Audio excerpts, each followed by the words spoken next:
TDP అధినేత చంద్రబాబు నిమ్మకూరులో పర్యటిస్తున్నారు. హైదరాబాద్ నుంచి హెలికాప్టర్లో బయలుదేరి నేరుగా ఆయన నిమ్మకూరు చేరుకున్నారు. అక్కడ టీడీపీ వ్యవస్థాపక అధ్యక్షుడు ఎన్టీఆర్ వర్ధంతి సందర్భంగా ఆ దిగ్గజ నేతకు నివాళి అర్పించారు. ఎన్టీఆర్ విగ్రహానికి పూలమాలలు వేసి అంజలి ఘటించారు. అనంతరం ఏర్పాటు చేసిన సభలో చంద్రబాబు మాట్లాడుతున్నారు. ప్రళయ్ చూద్దాం. అందులో ఎన్టీ రామారావు గారు చూస్తే రాముడు ఎట్టుంటాడో తెలియదు, కానీ ఎన్టీ రామారావు గారి రూపంలో రాముడిని చూసాం మనందరం. ఇప్పటికి కూడా మీకు రాముడు అంటే గుర్తొచ్చేది ఆయన రూపంలో ఉండే రాముడే. అది ఆయన చేసినటువంటి కృషి, సమాజానికి ఆయన ఇచ్చినటువంటి గిఫ్ట్ కూడా. ఇలాంటి మనం చెప్పుకుంటూ పోతే చాలా సంఘటనలు జరిగాయి.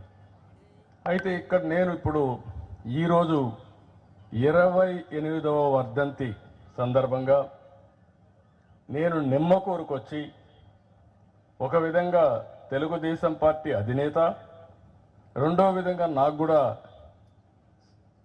సొంతం ఈ ఊర్లోనే పెళ్లి చేసుకున్న మా మిస్సెస్ కూడా రావాల్సింది, మీ బిడ్డ ఇక్కడికి రావాల్సింది, కానీ రాలేకపోయింది. ఎందుకంటే ఆరోగ్యం సరిగా లేకపోతే రాలేకపోయింది. మళ్ళీ రాబోయే రోజుల్లో వస్తారు. తప్పకుండా ఒకటే ఆలోచించాం. ఈరోజు ఇక్కడ ఉండేవాళ్ళు చాలామంది బయట వెళ్ళారు. ఇప్పుడే మన మిత్రుడు డాక్టర్ సోమశేఖర్ గారు చెప్పారు. ఒకప్పుడు సోమశేఖర్ కుటుంబం కూడా ఇక్కడ అన్నిటికంటే పెద్ద కుటుంబం అయింది. అది కూడా మనం ఒకసారి చరిత్ర ఊరికి అప్పుడప్పుడు మాట్లాడుకుంటా ఉంటే, అలాంటి ఆయన కూడా మరి ఎన్టీఆర్ అంతా ఒకే బంధువులైనా ఈ కుటుంబాలన్నీ ఏ ఊర్లైనా సరే లిమిటెడ్ ఫ్యామిలీసే ఉంటాం.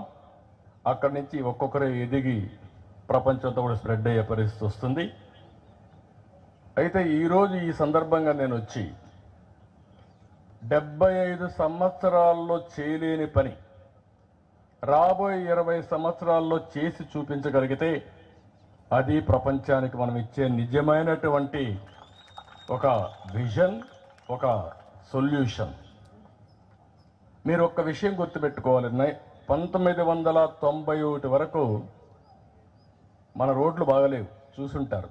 ఎన్టీ రామారావు గారు వచ్చినా ఇంకొకరు వచ్చినా ఆ రోజు మనం అవలంబించిన విధానాల వల్ల సంపద సృష్టించలేకపోయాం. వచ్చిన ఆదాయం సంక్షేమ కార్యక్రమాలకి కాస్త కోస్తో అభివృద్ధి ఖర్చు పెట్టేవాళ్ళం. ఫస్ట్ టైం ఇప్పుడే మంత్రులు చెప్పారు, నేను టెక్నికల్ వర్డ్స్ పోవడంలా సంస్కరణ ద్వారా రోడ్లు వేసాం, సంస్కరణ ద్వారా కరెంట్ ఉత్పత్తి చేశాం, సంస్కరణ ద్వారా కాలేజీలు పెట్టాం. దానివల్ల ప్రైవేటు వ్యక్తులు డబ్బులు తీసుకొచ్చారు, కాస్తో కోస్తో యూజర్ ఛార్జెస్ కలెక్ట్ చేశారు.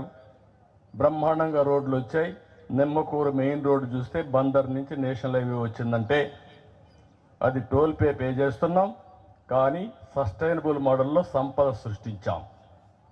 ఇప్పుడు నేను ఆలోచించింది ఏంటంటే, ప్రభుత్వమే పేదరిక నిర్మూలన కోసం చేయొచ్చు, చేస్తున్నాం కూడా.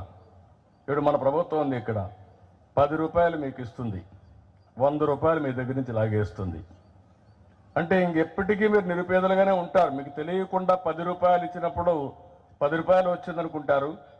మళ్ళీ కరెంటు ఛార్జీలు, నిత్యావసర వస్తువులు, పన్నులు, లేకపోతే పెట్రోల్ డీజిల్ ఛార్జీలు అన్నీ బాధుడు మొత్తం ఇంకొక చేతితో మొత్తం లాగేసే పరిస్థితికి వస్తుంది. నేను ఆలోచించేది ఇది కాదు.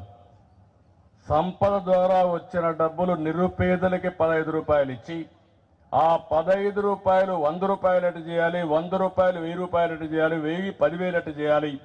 తద్వారా మీరు కూడా సంపద ఎట్లా అనుభవించాలో చేసి చూపించాలనేది నా యొక్క నినాదం. మీకు అనిపించవచ్చు కష్టపడితే నువ్వు చెప్పేయంటే నాకు నేను కూడా చేయగలుగుతాను కదా అని. కాదు, నిన్ను శారీరకంగా కష్టపడమని నేను చెప్పడంలా. ఆరోగ్యం బాగుండాలంటే ఉదయం 1 గంట లేసి వాకింగ్ చేయాల్సిన అవసరం ఉంటుంది. ఏ వయసులో ఉన్నా, ఎంత పెద్దవాళ్ళైనా అది తప్పదు. అంటే బాడీ ఎప్పుడు కూడా శారీరకంగా ఫిట్గా ఉండాలి.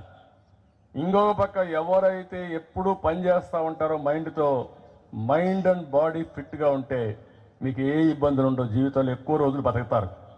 ఈ రెండు లేకపోతే చెడు ఆలోచనలు వస్తూ ఉంటాయి, అక్కడి నుంచి లేనిపోని సమస్యలు వస్తూ ఉంటాయి.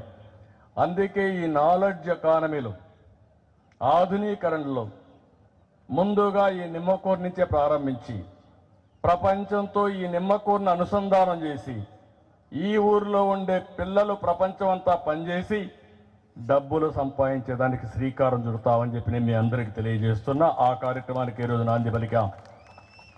ఈరోజు పెద్ద పెద్ద వర్డ్స్ అని నేను మాట్లాడడంలా.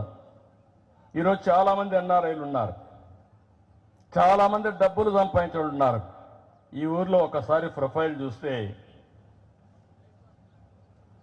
మొత్తం 439 కుటుంబాలు. దీంట్లో ఓసీలు 140 కుటుంబాలు, బీసీలు 169, ఎస్సీలు 102, ఎస్టీలు ఒక 8 మంది. మొత్తం పాపులేషన్ 1818.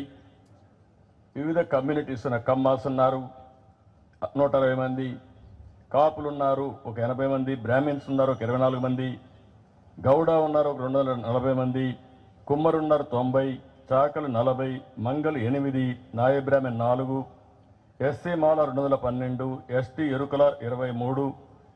మొత్తం ఓట్లు కూడా 869 ఉన్నాయి. ఇక్కడ వయసు వారిగా కూడా చూస్తే 307 మంది 60 సంవత్సరాలు పైబడిన ఉన్నారు. 40-60 సంవత్సరాలు 338 ఉన్నారు. 18-40 278 మంది ఉన్నారు.